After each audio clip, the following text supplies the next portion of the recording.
কদিন ধরে আকাশে সুন্দর ঝলমলে রোদ দেখে আমার একটু মনে হলো একটু পড়ি দিই।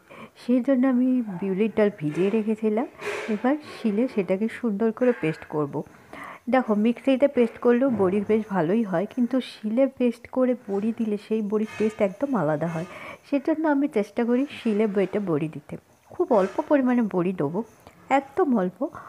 তো বড়ি দিতে দিতে তোমরা বুঝতে পারবে আমি বড়ি দিলে আমার সাথে কী হয়, সেটা তোমাদের দেখানোর জন্য এই বড়ি দেওয়াটা। যতবার আমি বড়ি দিতে গেছি ততবারই এই ঘটনা আমার সাথে ঘটে।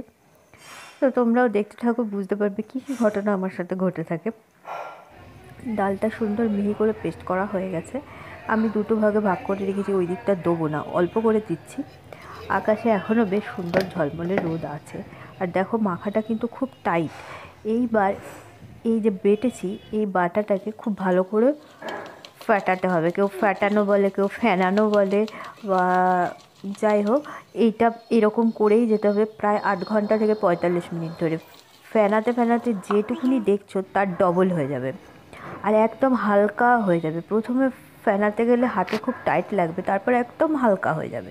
তো আমি এখানে নিয়ে নিয়েছি।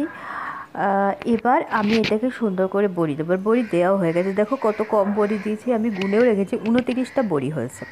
যাই হোক, আকাশে বেশ ঝলমলে রোদ। বড়িটা দেওয়ার পর আমি একটু এসে আকাশের দিকে তাকিয়ে দেখি আকাশ মেঘাচ্ছন্ন, মেঘে ভরে গেছে। আমি বড়ি দেওয়া মানে তখন বৃষ্টি হবে না, এটা হতেই পারে না। যাই হোক, মেঘ অবধিও ঠিক ছিল, দেখি 2 ফোঁটা বৃষ্টি পড়ছে। অগত্যা বড়িগুলোকে তুলে ঘরে রাখতে হলো।